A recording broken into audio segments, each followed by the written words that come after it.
12:10 один из самых известных раввинов нашего времени, Манис Фридман, в прямом эфире отвечает на вопросы наших слушателей.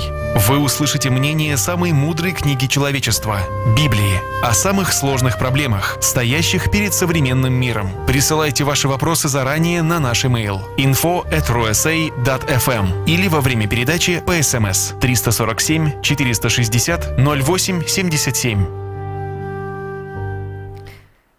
Добрый день всем, кто сейчас настроен на радио USA. Сегодня вторник, говорим Thank God it's Tuesday, потому что в это время, в этот час с нами проводят вот эти совершенно, я не знаю, бесценные абсолютно минуты, время Раввин Манис Фридман, который всегда просто совершенно феноменально нас вправляет. Другими словами, я даже не собираюсь оперировать. Вот реально то, что он делает каждый вторник, и за это ему огромная благодарность. И сегодня вопрос вот просто возник такой, потому что вот возникают такие вопросы.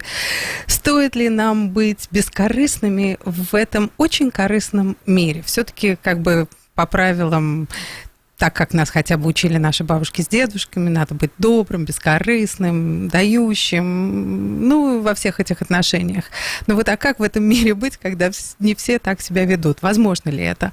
Вот с этим вопросом я обращаюсь к Раввину Манису Фридману прямо сейчас. Раввин Манис Фридман, hello, thank God it's Tuesday. Thank you so much for this time that you allocate for us. And the question that arises, and it arises periodically, but the world changes, so maybe the answer changes, is how to be, or even should we be, selfless in a very selfish world that we live in? That is the question.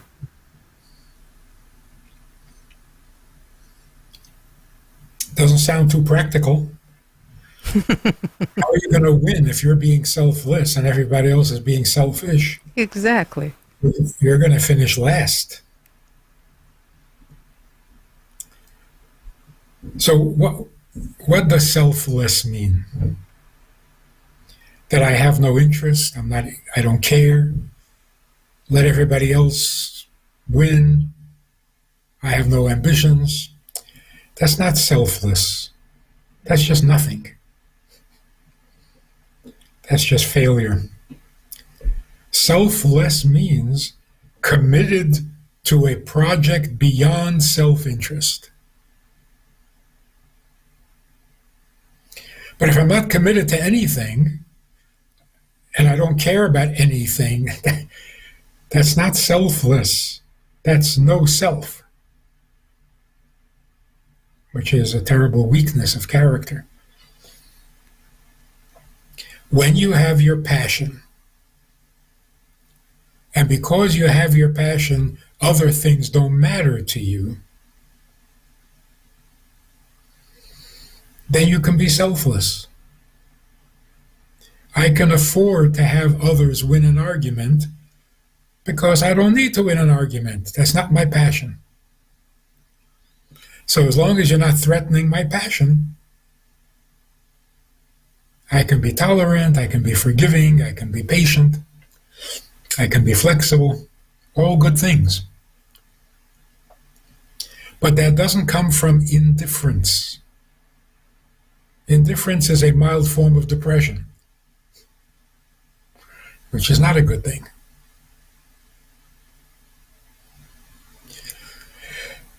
If that's the case, then only the selfless are going to win. The selfish are going to destroy each other. If everybody's fighting over the same dollar, nobody wins. Because there's only $1, or $1 billion. But if you're all fighting over that same $1 billion, nobody wins. So the only way to win is to be focused on something valuable and be flexible about everything else. That way you can succeed and still have some friends.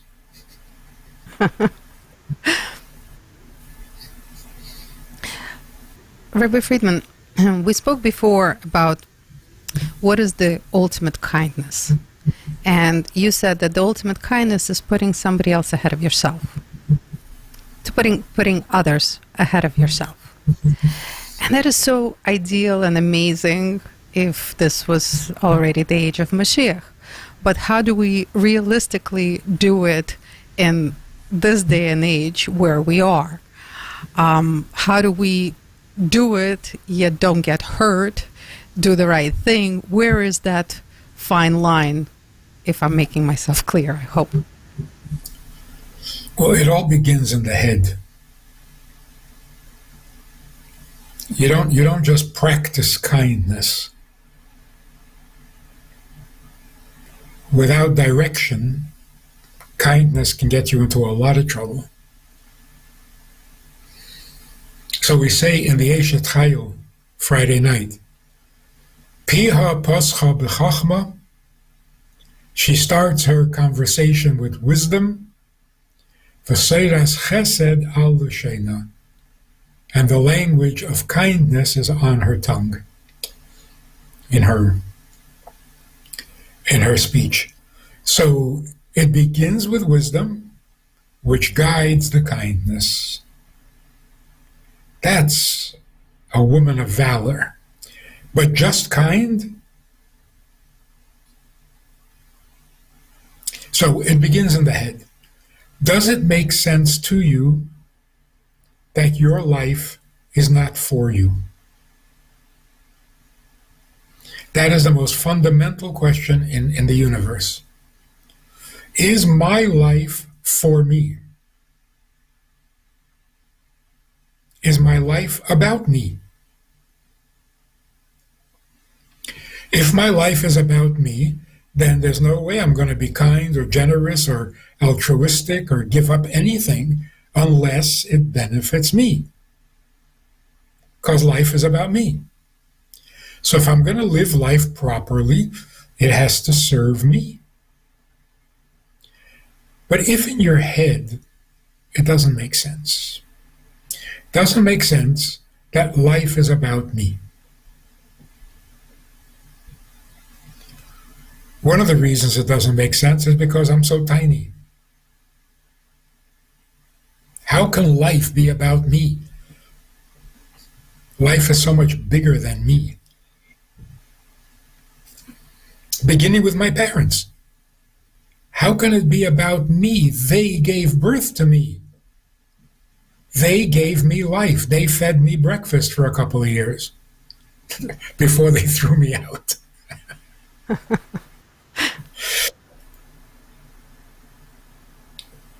So it can't be just about me. But there's nobody else in the world. And my existence and their existence never interact, never come in contact. So it doesn't make sense. I'm too small for life to be about me. That's a very rational and convincing argument. More recently, we have an even stronger argument. How can life be about me, including my life?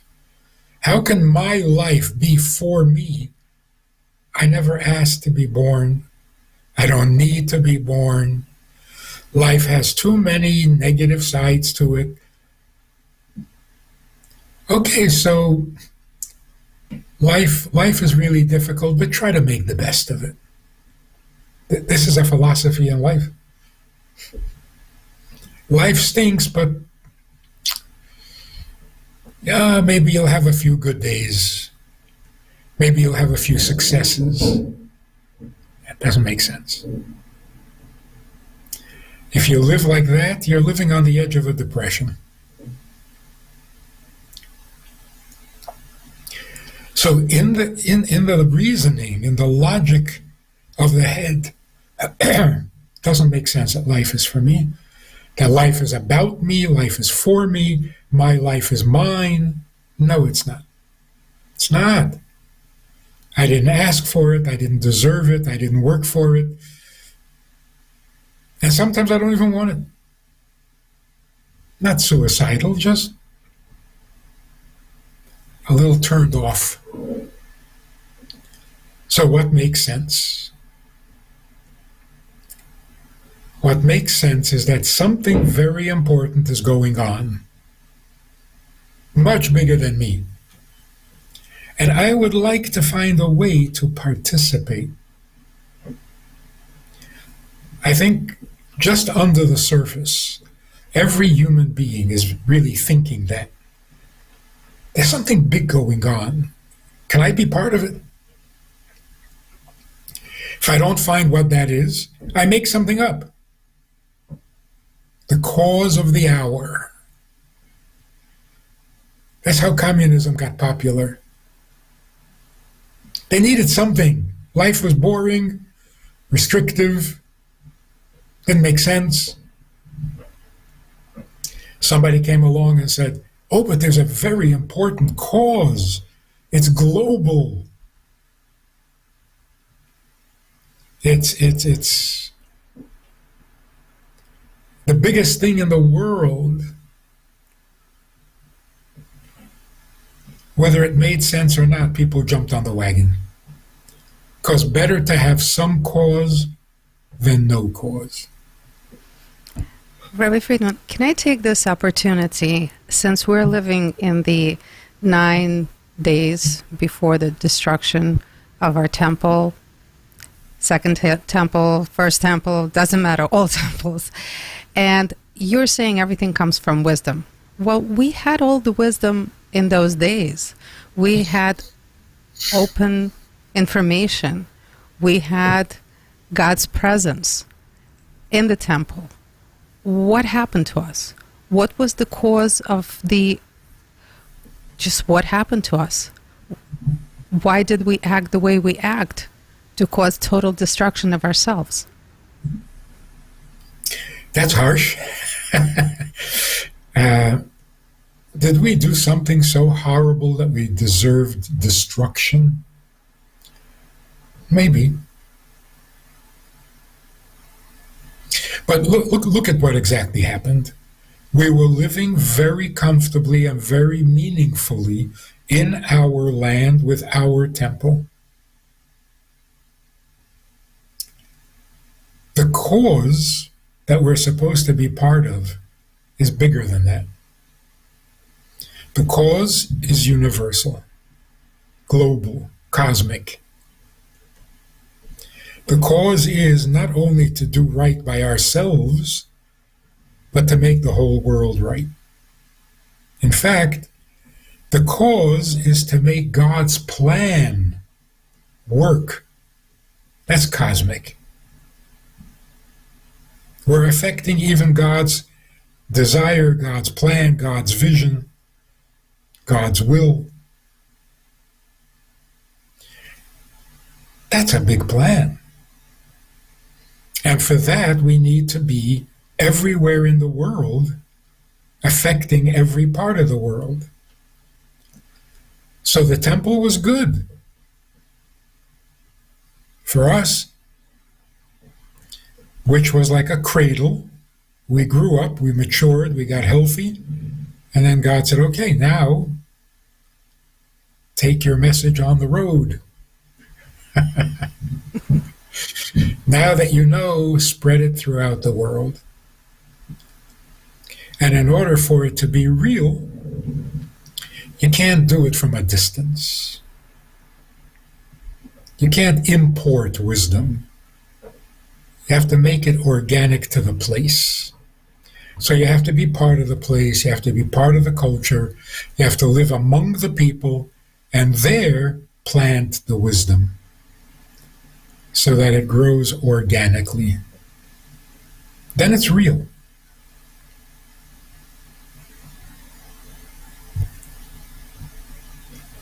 We're grieving the loss of the temple,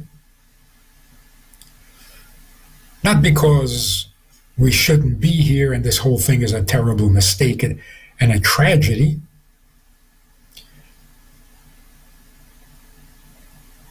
We're grieving because the temple did represent the whole world. Now, in Sukkot, every one of the 70 nations came and brought their sacrifice to the God of Israel. So it affected the whole world. And it's going to affect the whole world again when we build the third and permanent one with Mashiach. But we were not thinking global. We were enjoying our local, private successes, spirituals. So the temple is indispensable. We have to live outside of Israel and be available to the whole world? Fine. What do you have to destroy the temple for? What a waste of money. So the temple, we grieve the loss. But it could be that if the temple stood, we would refuse to leave. Or we'd find every excuse to go back.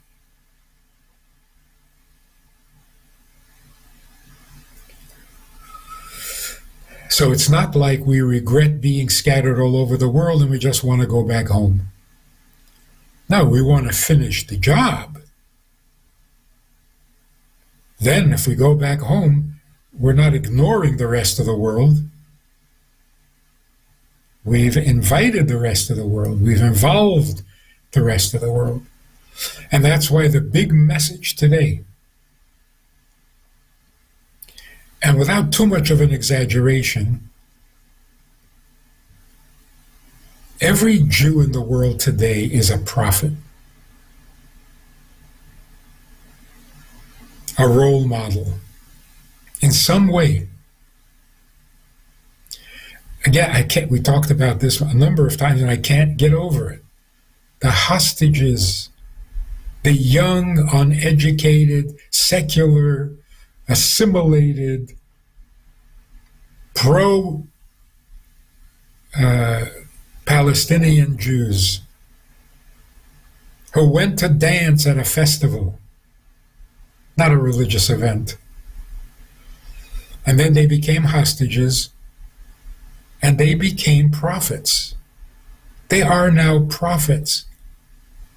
They pick up a microphone and they tell the world the truth.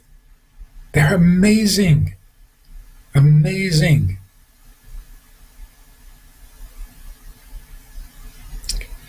So every Jew, in a sense, in today's world, is a light to the nations, which is a prophet. If you can teach the nations something that they don't know, then you're a prophet. Especially since it will affect the future. It'll bring Mashiach. So the message to the world today is, God is waiting for your service. What are you busy with? What are you so distracted by that you can't respond to God's expectation? God is waiting for you to do something to fulfill his plan, to complete the purpose of creation. Ravvin Fridman, in 5 minutes, you can do something for him.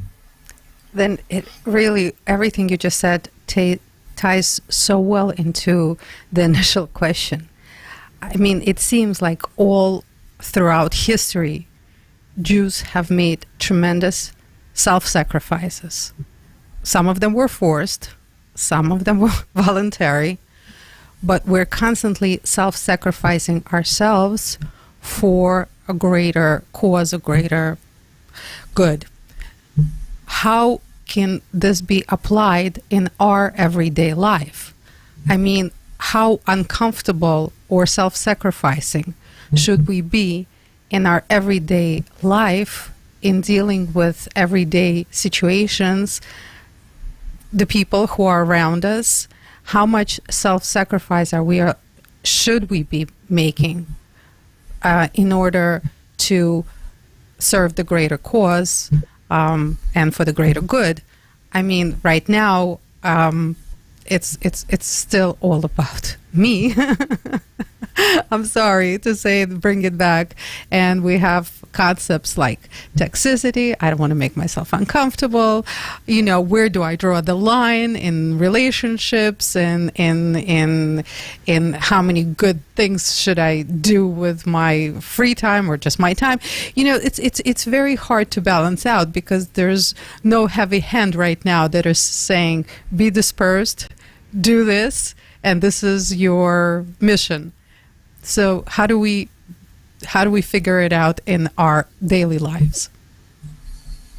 Well, I have that problem or challenge. Oh, wow. You're sitting in a Uber, and you finally have quiet minute to yourself. Do you ignore the driver? You have an opportunity to speak to the driver, say something, get him to talk about his purpose in life, and you can really change his life, inspire him, get him thinking. But I want my time off. Going a little beyond the comfort zone for someone else's benefit. That's all. It's hard. But it's not complicated. And it's certainly not undoable. It's just going a little beyond comfort. And the Rebbe was once very, very disappointed, or I don't know what the word is. Somebody was telling the Rebbe that he was traveling and he was sitting with a non-Jewish driver or guide or something for hours, because it was a long trip. And the Rebbe says, and during all that time, you never spoke to him about his purpose in life? And it was like unbelieving. How could you? Hours? And you never said a word? I can understand it very, very very easily. I would love a few hours. Well, this rabbi from Minnesota was going to New York for Pesach. Now, the days before Pesach are very busy. As a rabbi, he has to make sure that everybody sells their chametz, that everybody has the right matzah for their seder, that everybody knows what to do, and so on. This is the first year that he was able to leave and spend Pesach with his family in New York. So I drove him to the airport, and he says, just like speaking to himself, he says, I hope the person sitting next to me is Oriental. I said, what? What?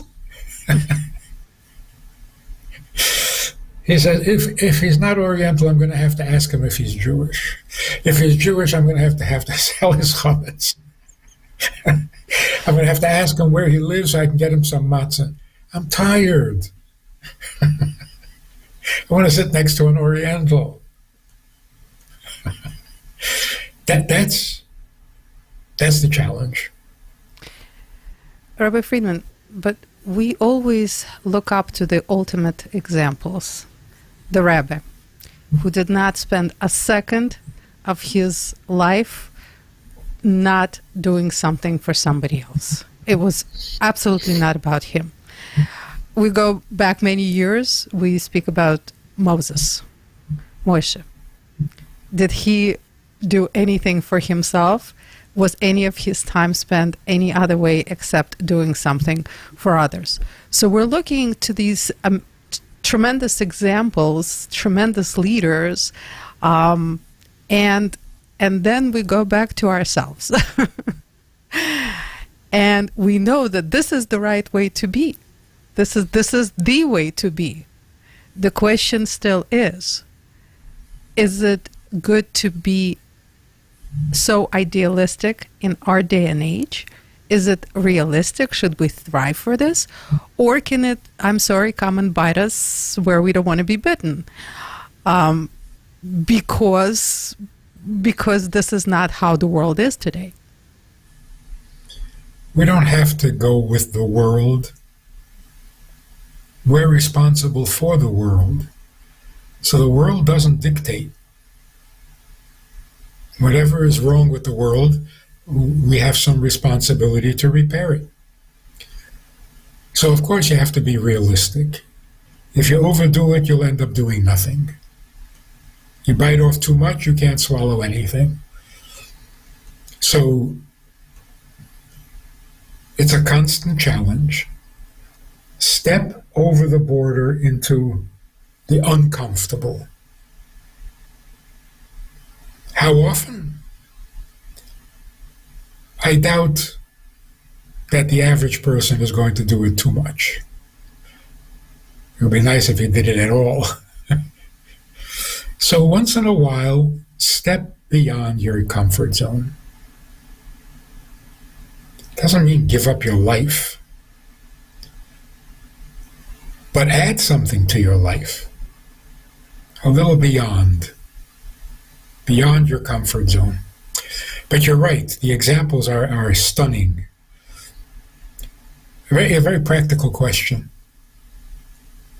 When Moshe passed away, who inherited all his stuff? Yeshua? He had no stuff. He owned nothing. When everybody else... Just his mission, I guess, not his stuff. No. When everybody else was gathering gold and silver and jewelry in Egypt, what was Moshe busy with? Carrying Joseph's coffin. Because Joseph didn't want to be buried in Egypt. So what did he have that people had to divide up among themselves, inherit? There was nothing to inherit. He owned nothing. And the same is true with the Rebbe. There was nothing. Rabbi Krinsky became the executor of his estate, of the Rebbe's estate. The Rebbe's estate was a pair of tefillin. The house was not his, the car was not his, nothing. There was nothing to fight over. So yeah, there was exceptional role models and all the great leaders in between.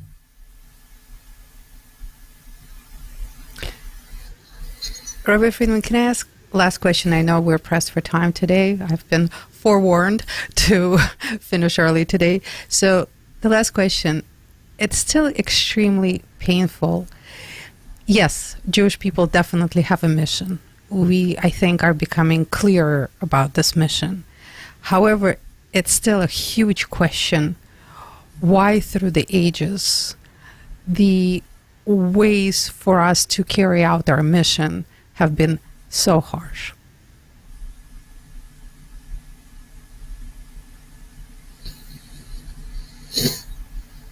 I can't argue with that. Way, way too harsh. Even today, there's still way too much pain. We'll have to wait for Mashiach to justify it, but we shouldn't.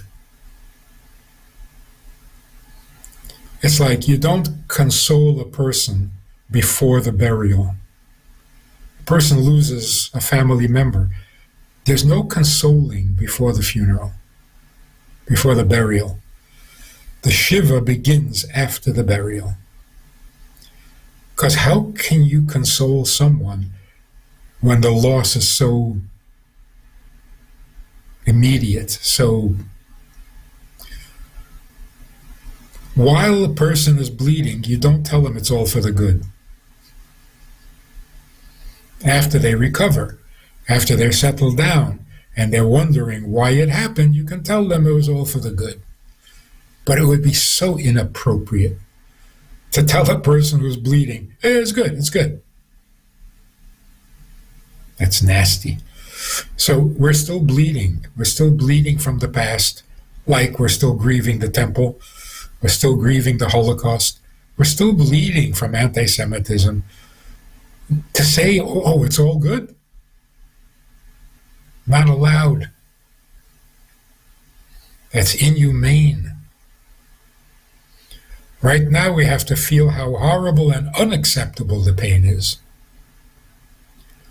When the pain is over, and we've had a few hours to adjust to a world without pain, then we can talk about what was all that pain for.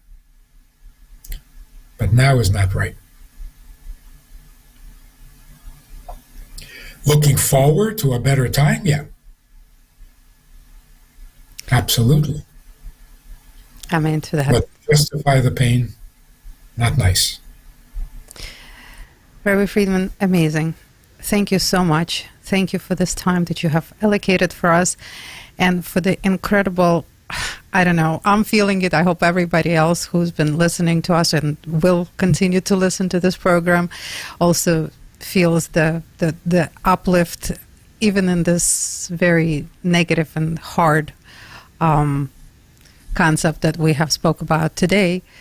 There's a lot of goodness that we definitely took out of it, and that's tremendous gratitude to you that you're always able to find the sparks of light in the darkest places and deliver them to us, and it's absolutely priceless. Thank you so much, and wishing you, your family, an easy fast on the Sunday, on the 9th of Av. Hopefully there's not going to be a fast. I'm hopeful.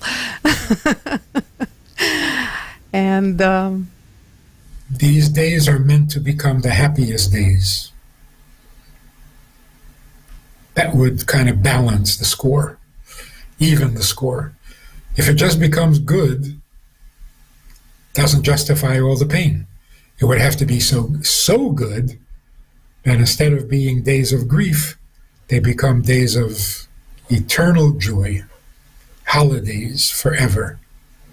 So why not this year? Why not? I'm up for it. I think we all are. Rabbi Fridman, thank you. Thank you for the light, for the knowledge, for the inspiration, for everything you do for us every single day. Thank you so much, and all the best, God willing, till next Thank God It's Tuesday. It's a pleasure talking to you. Thank you. Ну, а всем, кто нас сегодня слушал, большое всем спасибо. Спасибо, что мы все вместе стараемся подниматься выше вместе и светить оттуда всем вокруг. Ну, надеюсь, так у нас у всех и получается, и получится. И с этими словами желаю всем добра, и до следующей недели. Всего доброго. Каждый вторник в 12:10 один из самых известных раввинов нашего времени, Манис Фридман, в прямом эфире отвечает на вопросы наших слушателей. Вы услышите мнение самой мудрой книги человечества – Библии, о самых сложных проблемах, стоящих перед современным миром. Присылайте ваши вопросы заранее на наш имейл info@rusa.fm или во время передачи по СМС 347 460 08 77. השם הוא אבא טוב והוא תמיד מתפאר בי, רואה בי רק את הנקודות הטובות, רואה שאני רוצה להיות טוב רק לא יוצא לי, וחסרות לי כול